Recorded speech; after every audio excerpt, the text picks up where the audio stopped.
Veuillez vous lever, reprise de l'audience.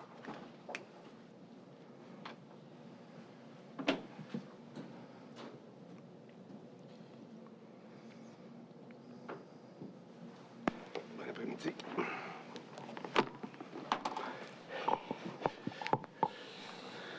Donc, je vois, Monsieur le commissaire, identification des parties.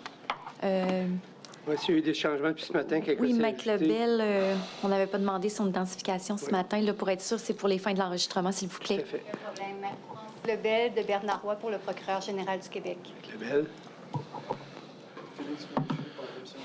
Parfait. Alors, ça va être-tu le même serment à M. Gaudreau?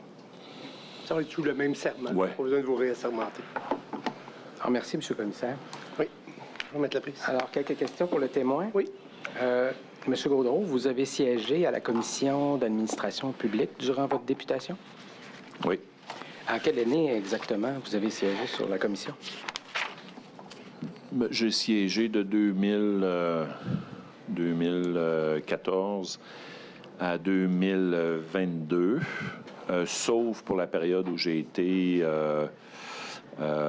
chef de l'opposition officielle, donc sauf entre mai 2016 et octobre 2016. Il y a peut-être des petits moments où je n'ai pas été là, mais de façon générale, entre, disons, septembre, octobre 2014 jusqu'à, mettons, juin 2022, j'étais sur la commission d'administration publique. J'ai été président même de la commission d'administration publique. Puis j'ai raison de dire que c'est à la commission que l'on procède à l'étude des crédits.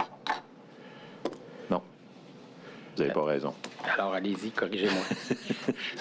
L'étude des crédits se fait en commission parlementaire selon le ministère. Par exemple, le ministère des Ressources naturelles passe à la commission de l'Agriculture, Pêcherie, Énergie, Ressources naturelles. Le ministère des Transports à la commission des Transports et de l'Environnement.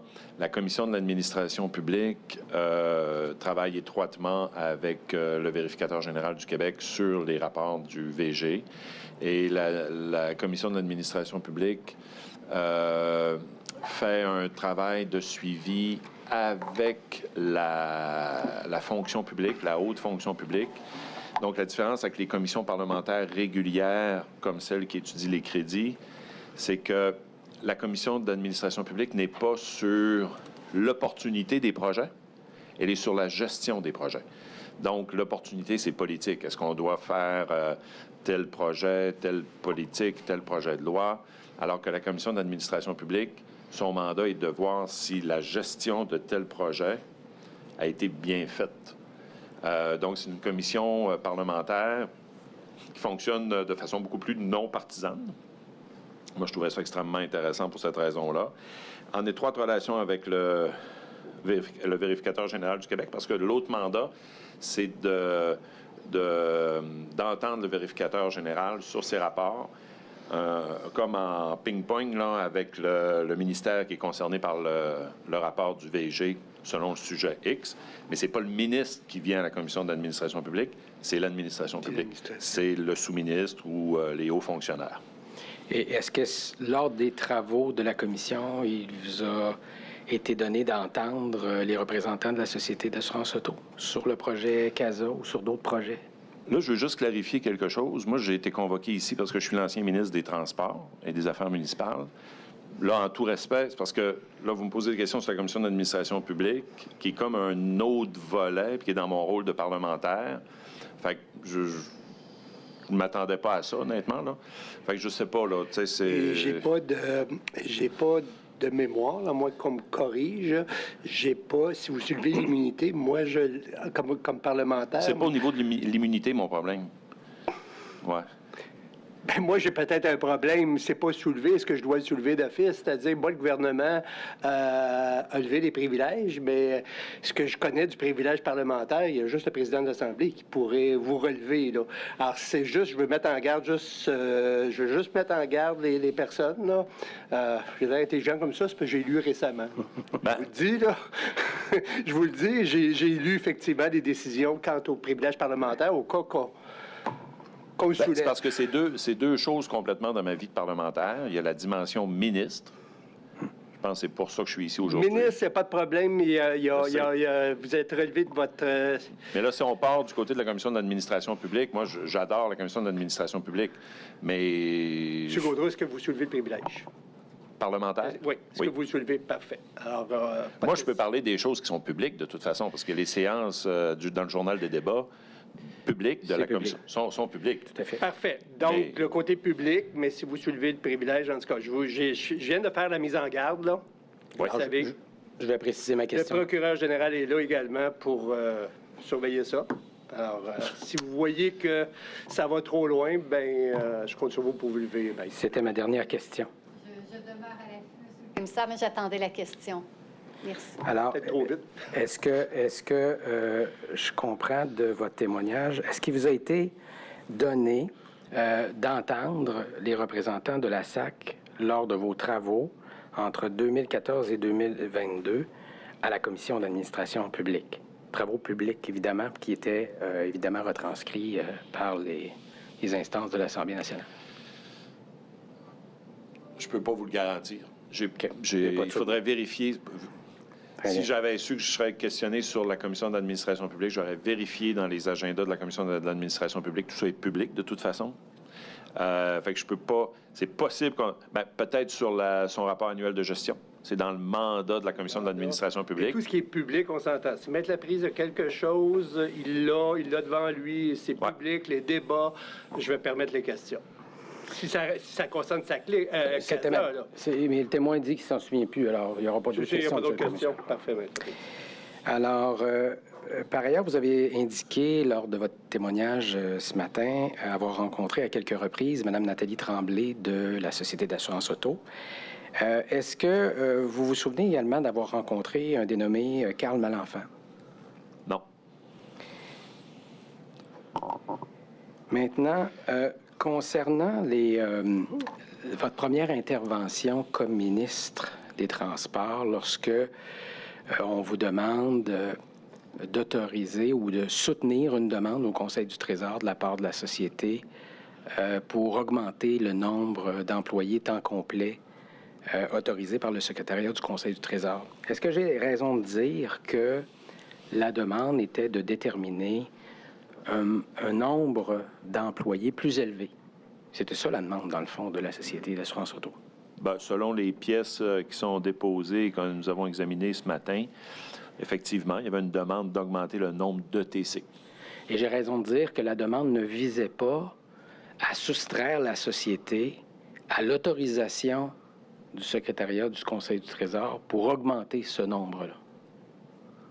Bien, sur le volet augmentation du nombre d'ETC, ça prenait l'autorisation du Conseil du Trésor.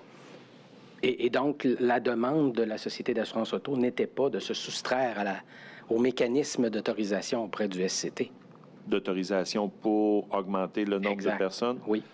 Je ne peux pas vous le confirmer, mais moi, j'ai rien qui me démontre ça. Que c'était pour s'extraire de l'autorisation du Conseil du Trésor pour augmenter le nombre d'effectifs. Il n'y a rien... C'est pas l'objet de la demande. Mais ils ont fait une demande pour avoir plus d'effectifs, par exemple. Exact. Ouais. Et c'est la flexibilité qui était recherchée, d'avoir plus d'effectifs pour répondre à des projets de transformation ou de remplacement de solutions numériques. Je pense qu'il y a deux volets. Il y a le volet à demander plus d'effectifs pour mettre en œuvre une informatisation, on va dire, ou une transformation numérique, entre autres. Puis après ça, il y a un volet plus de flexibilité qui en soi existe. Très bien.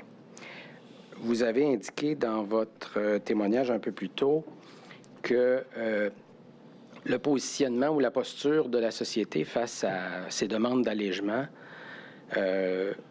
visait également d'autres entités. Ce n'était pas la seule à vouloir plus de flexibilité dans ces processus. Bien, je veux dire, la SAC faisait ces choses, mais ce que j'ai dit tout à l'heure, c'est que c'est courant que des sociétés d'État veuillent plus de flexibilité.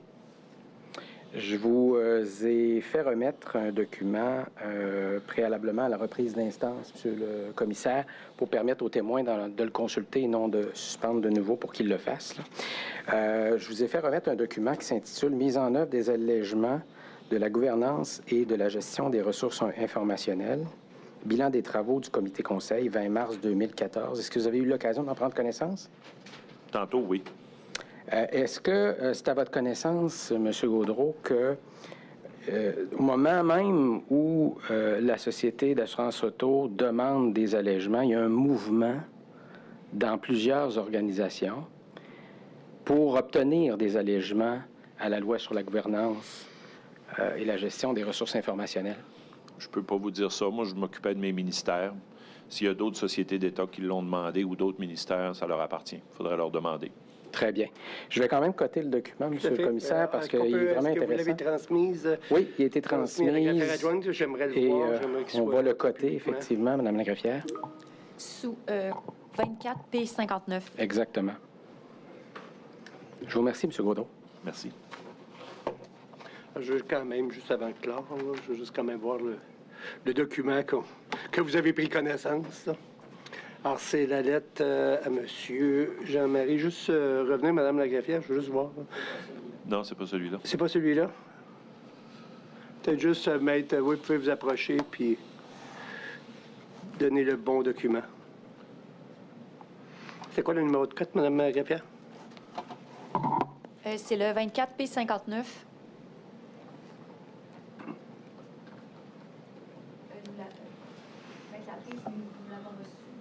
C'est ce que je comprends, mais écoutez, je vais le vérifier pour être certain. Mais quoi qu'il en soit, je vais libérer M. Gaudreault. Oui. Je vais peut-être faire une légère pause entre les deux témoins, donc ce qui va me permettre peut-être juste de regarder le document là, en tant que tel. Là. Donc, M. Gaudreault, on vous remercie beaucoup Je peux partir? pour votre témoignage, tout à fait. Donc, on va vous souhaiter une bonne route. Merci. Vous avez quelques heures à faire. Oui. Merci. Alors, merci, M. Gaudreault.